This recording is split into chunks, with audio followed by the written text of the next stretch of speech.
¿Qué tal, señoras, señores? Bienvenidos una semana más a este espacio de la entrevista aquí en Localia Vigo. Contamos en esta ocasión con la presencia en el plató de don Juan Ramón Güell, presidente del Club Financiero Círculo de Empresarios de Galicia. ¿Qué tal? Buenas tardes. Hola, muy buenas tardes. Digo nuevo empresario que ya viene de viejo, lo digo porque ya fue presidente en otra etapa muy diferente, entre los años 2003 y 2007, ¿no? Pues sí, fueron los años buenos. Todo salía bien en esos años. Muchas cosas han cambiado, ¿verdad?, desde entonces, porque fue, digamos, el último periodo pre-crisis económica, ¿no?, del 2003 al 2007, y ahora pues estamos donde estamos, ¿no?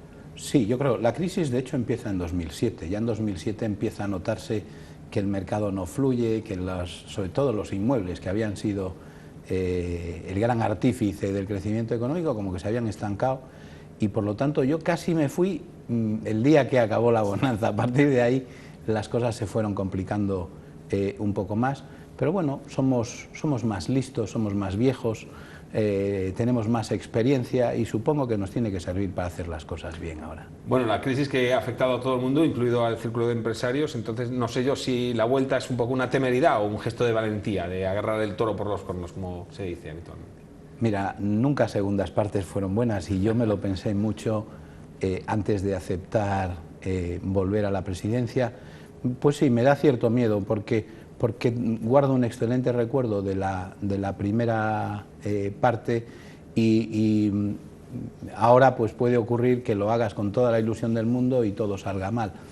Pero yo creo que era necesario, no te podías esconder ahora porque realmente hacía falta dar un paso adelante y yo lo que he hecho pues ha sido simplemente capitalizar una junta directiva que tiene mucha ilusión, muchas ganas y que estoy convencido de que todo nos va a salir bien. Bueno, ojalá que sea así. El caso es que la situación del Círculo de Empresarios del Club Financiero de Vigo no es tan bollante como lo fue hace una serie de años, y hay que establecer una hoja de ruta, un plan de reestructuración que pasaría un poco por la unificación de esas dos sociedades, ¿no? Un poco la patrimonial, la que es propietaria del inmueble, y la que se encarga de gestionar en sí mismo, ¿no?, el socio. ¿Cuál es esa hoja de ruta? Coméntenos. Sí, lo primero que hay que decir es que para nosotros tener una economía equilibrada dentro de la asociación es esencial porque es parte de lo que vendemos. Nosotros intentamos dar opinión y recomendación a administraciones públicas, a agentes sociales, en base a nuestra experiencia y a los conocimientos que tienen los empresarios, y hacer recomendaciones cuando tienes una debilidad interna grande es muy complicado. Nosotros no podemos depender de un tercero porque si no nuestras recomendaciones podrían estar viciadas. Imagínate que pues yo qué sé, queremos criticar una ley porque creemos que puede tener unas consecuencias perniciosas, pero vivimos gracias a las subvenciones que nos da el mismo gobierno que acaba de aprobar esa ley. No tendría ningún sentido. Con lo cual nosotros tenemos que tener una estructura financiera sólida en cualquier caso. Y nos encontramos con que hoy tenemos un déficit patrimonial en la asociación importante y por lo tanto nuestro objetivo número uno es corregir inmediatamente ese déficit patrimonial. Y lo tenemos más por cuestión de cómo se hicieron históricamente las cosas que por una situación de dificultad real. Y es que nosotros, todos los socios del Club Financiero, hemos puesto 6 millones de euros entre todos para sacar adelante, para crear este círculo de empresarios. Y lo que pasa es que lo pusimos en una sociedad anónima que compró un edificio y luego creamos una asociación en la que es donde se desarrolla toda la actividad. Desde ahí todos los empleados lo son de la asociación, todas las cuotas lo son de la asociación, los socios lo son de la asociación, las opiniones se emiten desde la asociación, etcétera, etcétera. Todo salvo el alquiler del inmueble se hace desde la asociación. Y a esta segunda la dotamos con 300 euros, no con 300.000, con 300 euros. Y entonces ahora, al paso del tiempo, nos encontramos con que hay una que sigue teniendo un patrimonio neto positivo muy importante, de 3.500.000 euros, y la otra que tiene un patrimonio neto negativo de 600.000. O sea, por eso lo de la unificación. Por eso lo de la unificación es para, digamos, que el resultante sea una única entidad muy sólida. Pensemos que en los años más duros de la crisis nosotros hemos perdido 100.000 euros al año. No ya el año pasado, que solo se perdieron 15.000, pero es que no podemos perder ni un céntimo, ¿no? Pero incluso perdiendo 100.000 euros al año, una entidad que empieza con 6 millones tiene para 60 años. Solo llevamos 5 o 6 o 7 de crisis. Por lo tanto, no deberíamos estar en una situación y también mala. Por una imagen, ¿no? Por lo que se transmite, ¿no? Siendo los empresarios, hombre, que por lo menos consigan ser viables, ¿no? Porque si no, a ver... A mí eso es lo que más me preocupa. Insisto, es una cuestión... nosotros no podemos pretender, digamos, dar recomendaciones o limpiar la casa ajena cuando alguien pueda venir y decir, oiga, que su casa está sucia, ¿con qué derecho viene usted a quejarse del tema? Insisto, la nuestra no tiene por qué estarlo, porque nosotros mismos tenemos los recursos y como socios y accionistas que somos, la capacidad para tenerla perfectamente en condiciones. ¿De qué depende de que salga adelante esta hoja de ruta? ¿Con quién hay que hablar? ¿Cuáles son los plazos que se ha marcado esta nueva directiva? Bueno, yo le diré que la hoja de ruta sale bien sí o sí, porque como todas, tiene su plan A, su plan B, su plan C, y le diría que lo tenemos mucho más fácil de lo que parece, ¿no? Nosotros, entre otras muchas cosas, lo que tenemos que hacer es abaratar costes, mejorar los servicios, mejorar ingresos, lo que hace cualquier empresa.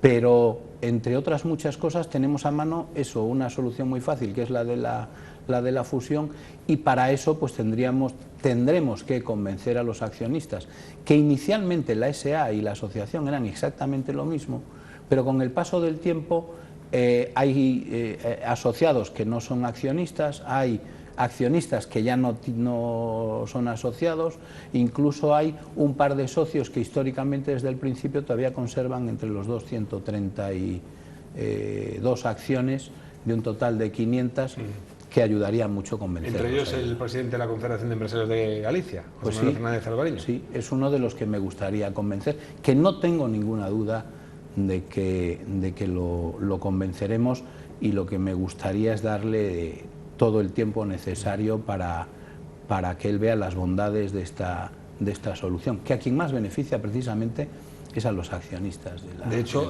recientemente en un desayuno informativo en el Fórum Europa fue cuestionado al respecto de esta situación, y él dijo, más o menos, que no sería un escollo para encontrar una solución, ¿no?, a la viabilidad del club financiero. Entiendo que hace falta voluntad, ¿no?, por todas las partes, obviamente. Sí, como digo,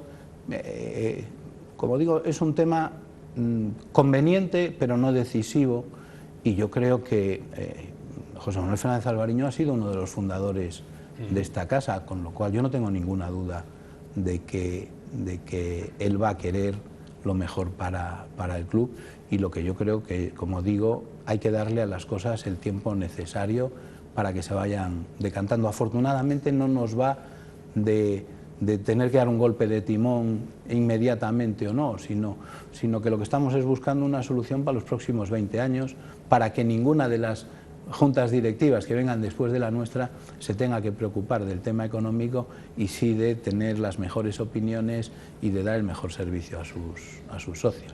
Círculos de empresarios, clubs financieros como este de Vigo, hay pocos en España, 6, 7 más o menos. Sí, bueno, el concepto de círculo de empresarios al final puede ser cualquier. Dos empresarios que se juntan pueden ser un círculo de empresarios.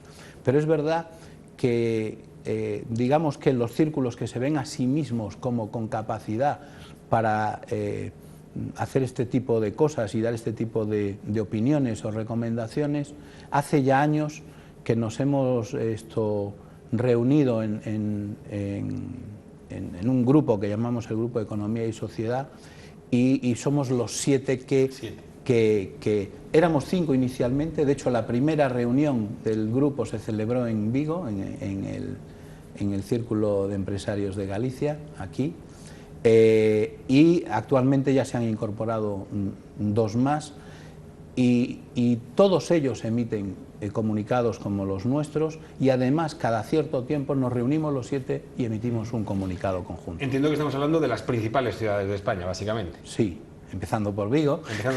A eso iba. Eso sitúa a Vigo en una posición de privilegio, una situación cuando menos preeminente, claro. Sí, es un valor añadido para esta ciudad. Nuestros homónimos son, por supuesto, Madrid, Barcelona, Sevilla, Bilbao, Valencia y Mallorca. Y efectivamente, todas más grandes poblacionalmente. Yo creo que es que Vigo para el mundo empresarial es un referente y no debemos dejar de estar en una lista de... Es como lo del G8, España debe estar en el G8, en el G9 o en el tal.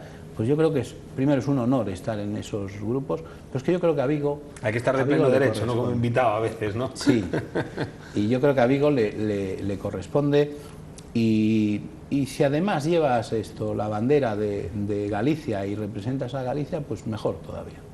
La pregunta, por lo tanto, es... ¿qué ha hecho el Club Financiero, el Círculo de Empresarios de Galicia? ¿Le gusta más esa denominación, ¿no? El Círculo de Empresarios, más que el Club Financiero de Vigo, por localista o...? No, para ser preciso, esto en su origen se llama Club Financiero Vigo, pero en la presidencia de Jaime Borrás se cambió el nombre por el de Círculo de Empresarios de Galicia _ Club Financiero Vigo. Sí. Por eso muchas veces se emplea un término u otro. También seguimos llamando Citroën a lo que hoy es la planta viguesa de PSA. O sea, que al final no puedes abandonar tus orígenes. Somos una entidad gallega y por eso se llama Círculo de Empresarios de Galicia, pero somos una entidad gallega en Vigo, fundada por vigueses y fundamentalmente nuestros socios son vigueses. Por lo tanto, las dos formas de llamarlo son igualmente correctas. Iba a decir yo que el Teatro García Barbón será toda la vida Teatro García Barbón, por mucho que se le vayan cambiando los nombres, y ahora es Teatro Fundación. Pero bueno, al margen de eso, lo que le iba a preguntar es, ¿qué ha representado para Vigo el Club Financiero, el Círculo de Empresarios de Galicia? ¿En qué ha cambiado Vigo? Si no existiera, ¿en qué hubiese sido diferente Vigo? Bien, a nosotros, Vigo es una ciudad de empresarios y trabajadores, fundamentalmente. En Vigo hay muy poca administración pública. Yo recuerdo cuando fui a Madrid a estudiar que me hablaban de la función pública. Me costó tiempo entender el concepto, porque no es un concepto que los vigueses manejemos habitualmente, ¿no? Entonces, una de las características de los vigueses es nuestra altísima competitividad, para lo bueno y para lo malo. Eso hace que seamos una ciudad que nos cuesta muy poco brillar y además crecemos muy rápidamente cuando se dan las condiciones favorables, y que lo pasamos mal cuando las crisis nos hacen daño, lo pasamos mal. Somos muy creativos y muy competitivos, vuelvo a insistir en la palabra. Y solemos ver a nuestros compañeros de viaje como competidores. Y yo creo que eso es lo que ha cambiado. El Club Financiero en su día, o Círculo de Empresarios de Galicia, lo que vino a cambiar básicamente fue ese concepto. Ciertas cosas ya no basta con que tú hagas todo el esfuerzo del mundo para sacarlas adelante. Hay cosas que es necesario la ayuda de otros. Una demanda individual no llega muy lejos. Una demanda colectiva respaldada por gran parte del empresariado vigués o gallego tiene muchas posibilidades de prosperar. Entonces nos enseñó a hacer cosas juntos, a sentarte con el que toda la vida había sido tu competidor y decir, oye, tenemos que hacer esto conjuntamente. Aprovechar las sinergias, ¿no? Justo, esa palabra tan... Justo, y creo que se abre un periodo todavía mucho más interesante. Nuestros clientes cada vez están más lejos y hoy tu cliente está igual a la vuelta de la esquina que en el otro lado del mundo. Y ya no llegas tan fácilmente y te tienes que unir a otros. Y toda esa sensación de acompañamiento ya se ha producido. Ya suceden cosas en el club entre unos empresarios y otros que no solo es reclamar a las administraciones que necesitamos esta o aquella infraestructura, sino que sirven para conocer mejor a los que pueden ser tus compañeros de viaje para hacer determinados proyectos conjuntos. Por lo tanto, yo creo que ha hecho mucho por Vigo y hará mucho más todavía. Tenemos una pata que es la de emitir opiniones, ¿no? A través de una serie de informes que bueno, pues, se vienen comentando cada cierto tiempo al respecto de posiciones políticas, de leyes, demás. Tenemos otra que es la de juntar a los propios empresarios para sumar sinergias y demás. Y hay una tercera que es un poco la de formación o la de tener al día, ¿no? También a los emprendedores, por ejemplo, ¿no? O a buscar nuevas oportunidades, ¿no? También la de la formación, decíamos, de los profesionales, ¿no? Que ahí juega también un papel muy importante el Club Financiero a través de su agenda diaria, ¿no? De actos, de eventos, de participaciones, demás. Pues mira, eso es un tema que nos enorgullece y además nos gusta mucho. el club ya había creado, antes ya del inicio de la crisis, había creado una cosa que llamaba el Foro de Iniciativas y Negocios. El Foro de Iniciativas de Negocios ponía en contacto gente que tenía ideas con gente que tenía capital y experiencia para ayudar a desarrollar. Cuando la crisis empieza a hacer daño de verdad y empieza a crecer las cifras de paro y sobre todo mucho paro juvenil y demás, pues desde el Círculo creemos que hay que hacer algo más, ¿no? Entonces creamos una cosa que internamente llamamos Red Invest y que es una red de Business Angels, por la cual canalizamos a la gente que tiene ideas, las canalizamos pues hacia los inversores y demás. No solo eso, sino que ya no es solo buscar un inversor para un proyecto concreto, sino como los proyectos en sus fases iniciales tienen un grado de mortalidad muy alto, muchas veces el inversor se retrae porque sabe que las posibilidades de sacar adelante un proyecto, pues a lo mejor en esa fase apenas son del 10%, ¿no? Y entonces apostar tu dinero, aunque el premio puede ser muy grande, sea con un 10% de posibilidades, es algo que asusta. Entonces la idea era invertir entre varios y muchas veces para que los éxitos compensaran a los fracasos. Entonces Red Invest se centró en eso, en crear un mecanismo por el cual, primero de valoración de los proyectos, después de ayuda para la mejora de los proyectos y de financiación de los proyectos. Es curioso que lo más importante no es el dinero. Para sacar adelante un proyecto, te diría que es, bueno, lo que nos llama de pequeños cuando estudiábamos, condición necesaria pero no suficiente. Sin dinero es muy difícil, pero con dinero solo es igualmente difícil. ¿Por qué? Porque no se consigue nada. Es la mezcla entre experiencia, ese punto de ilusión, de haber pasado por eso, de tus contactos, de completar los equipos, que a veces te vienen 3 tipos fantásticos y los 3 son ingenieros de telecomunicaciones. Y dices, bueno, ¿y aquí quién lleva la contabilidad? No, nosotros somos todos ingenieros de telecomunicaciones. Ponerle lo que le falta al proyecto y luego ayudarle a andar. Es curioso. No tiene que estar solamente enfocado, ¿no? Que ahora parece que hay una especie no sé si decirlo, de psicosis o de moda, ¿no? Parece que todo lo que no sea TIC, ¿no? Todo lo que no sea tecnologías de la información, de la comunicación, las aplicaciones, parece que ya no vale, ¿no? Y hace poco asistíamos en el Club Financiero Marketplace que quería poner en valor el sector agroalimentario, algo de toda la vida, en el que Galicia es una potencia a nivel estatal y me atrevería a decir a nivel mundial en algunos sectores, por ejemplo el de la pesca, y que hay una buena base de cultivo, ¿no? También para invertir, ¿no? Para nuevos proyectos. Mira, yo estoy totalmente de acuerdo. Hay que potenciar aquello en lo que tenemos algo especial que potenciar. Vigo tiene mucho potencial TIC, un enorme potencial TIC y comparativamente quizá de los más altos, no me atrevo a decir de Europa porque me falta información, pero desde luego de España sin duda, ¿no? Tenemos esto, pues antes hablábamos de ingenieros de telecomunicación, tenemos una escuela de ingeniería de telecomunicación puntera en España, tenemos un conocimiento. Nosotros, pues el otro día estábamos tratando con una persona, una empresa de Barcelona que venía a instalarse aquí porque le era más fácil captar gente de talento en Vigo que en Barcelona, quizá pues porque allí ya estaba más saturado y tal, ¿no? Entonces en TIC tenemos mucho que decir, pero desde luego tenemos muchísimo que decir en los sectores tradicionales. Y si tú potencias lo tuyo, tienes muchas más posibilidades de éxito que si intentas inventar cosas nuevas. Las TIC, desde el punto de vista de los inversores profesionales o de los business angels, tienen mucho atractivo porque tienen una capacidad de crecimiento muy grande, es exponencial, con una inversión relativamente pequeña, mientras que en el mundo de lo físico, pues alguien que tenga, por ejemplo, una idea para desarrollar un coche novedoso con baterías o tal, va a necesitar una grandísima cantidad de dinero, porque hay que hacer una fábrica, hay que hacer toda una serie de cosas que no se producen. Pero resulta que ya tenemos estructuras hechas, como puede ser en el mundo de la pesca o en el mundo agroalimentario del interior de Galicia. Entonces, si ya existen esas infraestructuras, ya tienes producto de calidad, y el que venga a competir contigo va a tener que empezar de cero, donde tú ya estás en el 6 o en el 7 y solo tienes que llegar al 9, pues tienes una ventaja enorme y hay que explotarla. De hecho, el proyecto que mejor nos va no es un proyecto TIC, es un proyecto tangible. ¿Cuál es? Pues el de Micatón. Yo creo que habéis hablado incluso de ello aquí no hace muchos días. Es un dispositivo que se une a los destornilladores y a los voy a decir una marca, pero a los Black & Decker y tal, que hace que se imanten los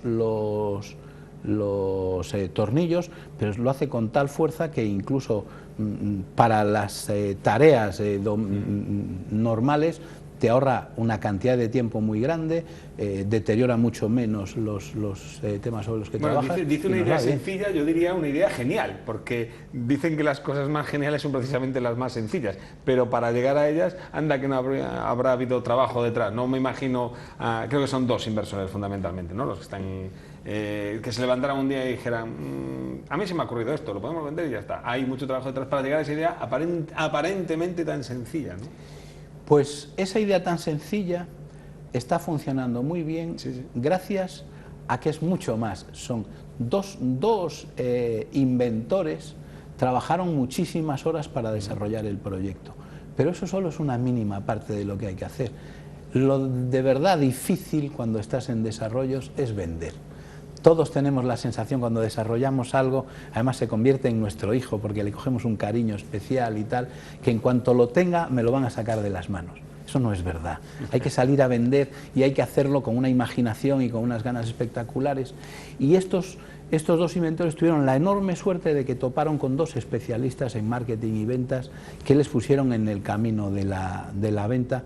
Y cuando llegó Redinvest, sugirió además que contrataran con nuestro dinero, pero obviamente con su aceptación, a un consejero delegado que había sido otro inventor en el que habíamos invertido antes y que tenía su proyecto aparcado porque no se daban las condiciones de mercado para hacerlo.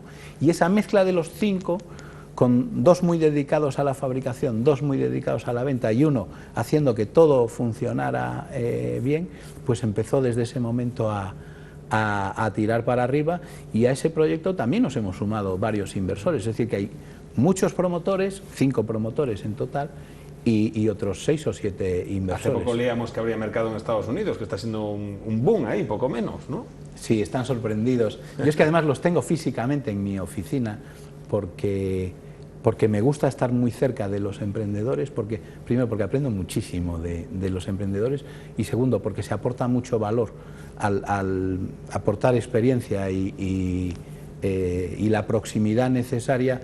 Captas los problemas antes de que sucedan. Bueno, pues yo que los tengo en esto, estaban sorprendidos por las cifras, porque claro, en Estados Unidos un test de mercado son 500.000 unidades, aquí un test de mercado lo hacemos con 50 o 100 unidades, pero en Estados Unidos se hace con 500.000, ¿no? Y como además empieza a ir bien, la perspectiva es, si el test eran 500.000, ¿cuánto me van a pedir ahora?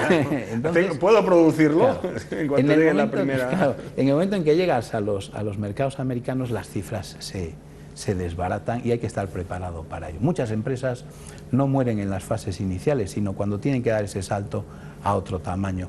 Yo creo que estos chicos lo están haciendo todo bien y tenemos muchísima fe en el proyecto. Que a lo mejor no hubiera salido si no hubiera existido el club financiero, ¿no? Ese apoyo detrás, que es de lo que estamos hablando, ¿no? Se lo deberías preguntar a ellos, pero yo tengo la absoluta certeza de que les hubiera costado muchísimo trabajo. Es lo que habla de la necesidad de conseguir una viabilidad, ¿no? De que los empresarios tengan también su voz, pero también tengan ese espacio donde poder dar apoyo a los que vienen detrás, ¿no? A los que vienen nuevos, para crear nuevos, porque todo esto es muy cambiante y la economía lo es más, y hay que estar siempre con ojo avizor, ¿no? Y dando oportunidades a los que vienen con fuerza, ¿no? Y abriendo nuevos caminos, ¿no?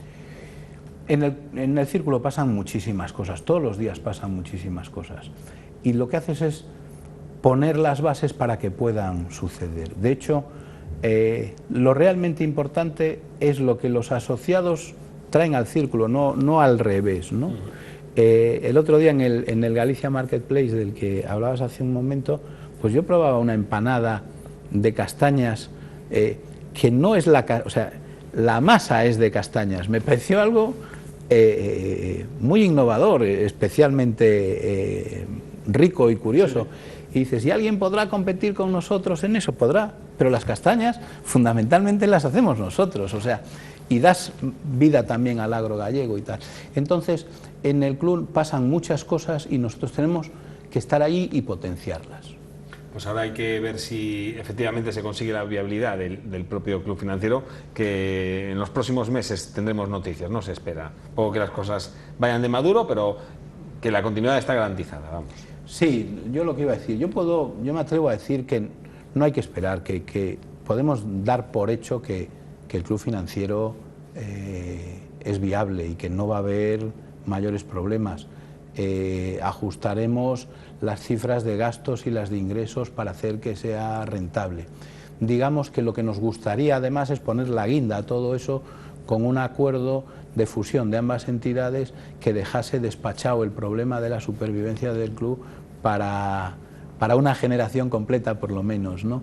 Y nos gustaría hacerlo, con lo cual no es tanto que se cuestione la viabilidad del círculo como que hay ciertas soluciones que de un solo plumazo resuelven un montón de cosas, y eso nos permite centrarnos en las otras, que en la opinión, en los emprendedores, en oír a nuestros asociados y en darles ventajas a nuestros asociados y tal, y no tener que estar preocupado de los números. Bueno, pues respecto de las opiniones de cuestiones políticas hablaremos en otra entrevista que le tengamos a usted, si viene a bien venir aquí a Local Vigo y repetir. Será un placer.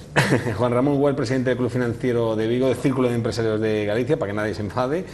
Muchísimas gracias por su presencia aquí en el plató, y muchísimas gracias a ustedes también, como siempre, cada semana por estar al otro lado del televisor. Les esperamos la próxima semana con un nuevo invitado o invitada. Hasta entonces, ya lo saben, sean felices.